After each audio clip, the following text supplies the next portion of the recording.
तो दोस्तों, भारत ज्ञान शो में आपका स्वागत है। दोस्तों, क्या आप जानते हैं कि हमारी भारतीय संस्कृति कितनी पुरानी है और क्या सनातन धर्म भी उतना ही पुराना है जितनी भारतीय संस्कृति? और भारतवर्ष में मुस्लिम धर्म की शुरुआत कब हुई? और क्या आप जानते हैं कि मुस्लिम आक्रमणकारियों ने करीब 60,000 हिंदू मंदिर, जैन मंदिर, मठ, गुरुद्वारा और स्कूल या तो पूरी तरह तोड़ डाले या फिर मस्जिदों में बदल दिए गए? और क्या आपको पता है कि उत्तर प्रदेश के 90% मुसलमानों के पूर्वज ब्राह्मण थे? आज मैं ऐसे ही कई सवालों के जवाब इतिहास के पन्नों और कई महान लेखकों के हाथों से लिखे गए पन्नों से चुनकर निकाले हैं। दोस्तों, मैं एक बात और बता दूं, मैं किसी धर्म की बात नहीं कर रहा और न ही किसी धर्म की बुराई कर रहा हूं। मेरा काम नहीं है। मैं तो वही बता रहा हूं जो इतिहास के पन्नों में दर्ज है। दोस्तों, वीडियो में आखिर तक बने रहिए और ध्यान दीजिए क्योंकि वीडियो फुल नॉलेजेबल है। दोस्तों, उससे पहले मुझे आपकी हेल्प की ज़रूरत है। प्लीज़ मेरे चैनल को सब्सक्राइब करके घंटी को जरूर बजा दीजिए। मेरा आपसे वादा है, आपको निराश नहीं करूंगा क्योंकि आप मेरे वीडियो के लिए जो टाइम देते हैं ना, उस टाइम की कीमत मैं जानता हूं। तो आइए पूरी जानकारी की तरफ बढ़ते हैं।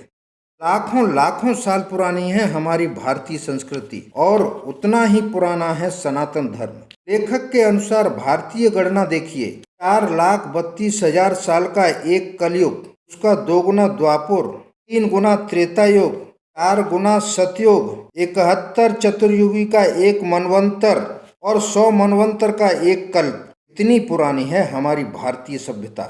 आदिकाल में कई सभ्यताएं विलुप्त हो गईं, किंतु कुछ सभ्यताएं कभी विलुप्त नहीं होती।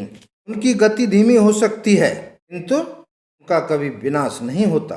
हिंदू सभ्यता इसका उत्कृष्ट उदाहरण है।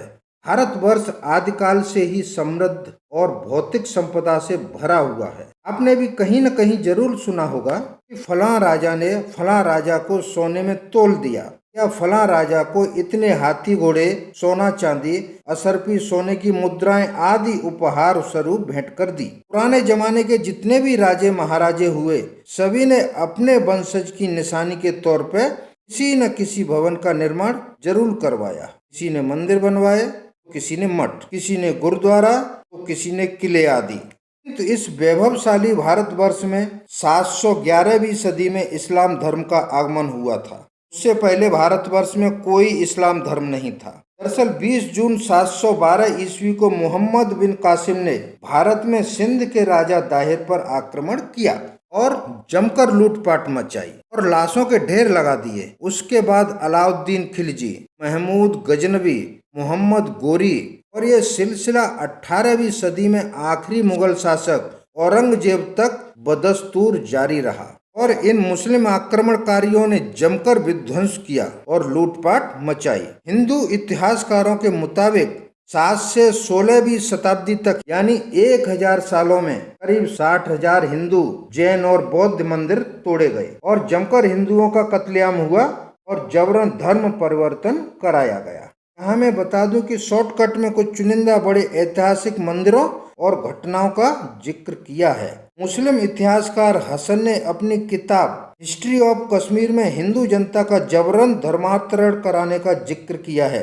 सुल्तान बुस्तकन ने सन 1993 में पंडितों के ऊपर सबसे ज्यादा जुल्म किए। उसने 7 मन जनेऊ इकट्ठा किया था, जिसका मतलब है कि इतने पंडितों ने धर्म परिवर्तन करा लिया। तत्कालीन नेता हजरत अमीर कबीर ने अपनी आंखों से देखा है सुल्तान बुस्तकन ने दर्जनों मंदिर तोड़े और बड़े पैमाने पर हिंदुओं का कत्लेआम किया। उत्तर प्रदेश में औरंगजेब ने काशी विश्वनाथ मंदिर को तोड़ने और रोजाना हजारों ब्राह्मण परिवारों को मुस्लिम बनाने का आदेश पारित किया था। यह फरमान एशियाटिक लाइब्रेरी कोलकाता में आज भी सुरक्षित है। आज उत्तर प्रदेश के 90% मुसलमानों के पूर्वज ब्राह्मण हैं। उस समय के जाने माने लेखक साकी मुस्तईद खां द्वारा लिखित मस्जिद आलमगिरी में इसका वर्णन है। 8वीं सदी में बने ऐतिहासिक और विशालकाय मार्तंड सूर्य मंदिर को मुस्लिम शासक सिकंदर बुस्तकन ने तोड़वा दिया था। मथुरा में कृष्ण जन्मभूमि है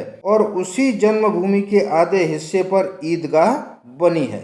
दरअसल जहां भगवान कृष्ण का जन्म हुआ था वहां एक कारागार हुआ करती थी। बाद में वहां एक भव्य मंदिर का निर्माण कराया गया। उस मंदिर को सन 1017-18 में महमूद गजनवी ने तोड़ डाला। फिर से मंदिर बनाया गया और 16वीं सदी में सिकंदर लोदी ने फिर से तोड़वा दिया। उसी जगह पर फिर से भव्य मंदिर बनाया गया। बताते हैं मंदिर इतना ऊंचा था कि आगरा से भी दिखाई देता था, मगर औरंगजेब ने 1660वीं सदी में इस मंदिर को तोड़कर इसी टूटे मंदिर की सामग्री से ईदगाह बनवा दी, जो आज भी खड़ी है। 12 ज्योतिर्लिंगों में प्रमुख काशी विश्वनाथ मंदिर अनादिकाल से काशी में है। इसका उल्लेख महाभारत में भी किया जाता है, तो आप समझ ही सकते हो कि ये मंदिर कितना पुराना होगा। और 11वीं ईसा पूर्व में राजा हरिश्चंद्र ने इसका जीर्णोद्धार करवाया, यानी इस मंदिर की मरम्मत करा के और सुंदर बना दिया, जो 1194 में मोहम्मद गोरी ने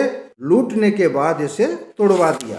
इसे फिर से बनाया गया, लेकिन 1447 में जौनपुर के सुल्तान महमूद शाह द्वारा तोड़ दिया गया। 1585 में फिर से बनाया गया, जिसे 1632 में शाहजहां ने इसे तोड़ने का आदेश पारित किया, किंतु हिंदुओं के भारी प्रतिरोध के कारण केंद्रीय मंदिर को तोड़ न सके। लेकिन काशी के 63 अन्य मंदिर तोड़ दिए गए। भगवान राम की पवित्र नगरी अयोध्या हिंदुओं के लिए बहुत महत्वपूर्ण है। यह भगवान राम की जन्मभूमि है।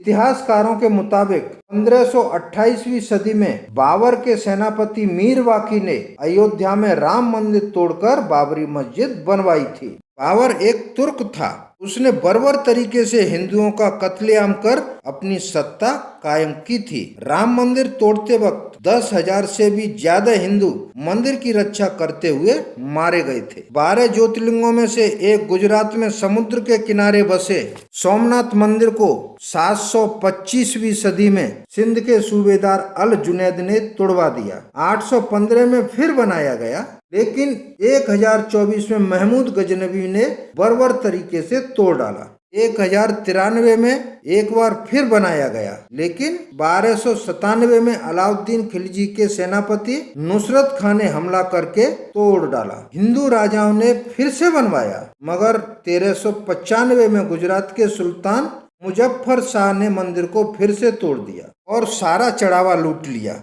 उसके पुत्र अहमद शाह ने भी यही काम किया। बाद में मुस्लिम क्रूर बादशाह औरंगजेब ने 1665 और 1706वीं सदी में 2 बार ढहा दिया गया। मंदिरों के विध्वंस की कहानी यही नहीं रुकती। मलरीना मंदिर जयपुर, चिंतामणि मंदिर अहमदाबाद, 1678वीं सदी में बीजापुर के मंदिर को तोड़कर मस्जिद में बदल दिया गया। सोमनाथ मंदिर को औरंगजेब ने तोड़ा। 1693 में बाड़नगर के मंदिर, 7 अप्रैल 1670 उज्जैन के मंदिर, वृंदावन का मदन मोहन मंदिर, मदुरई का मीनाक्षी मंदिर, सवाई माधोपुर के मलारना मंदिर समेत दर्जनों बड़े और ऐतिहासिक मंदिरों को तोड़ने का दावा अलग अलग किताबों में मिलता है। इस वीडियो में बस इतना ही। मेरी वीडियो अच्छी लगी हो तो लाइक, कमेंट, शेयर करें और सब्सक्राइब करना न भूलें। Thank you for watching my video.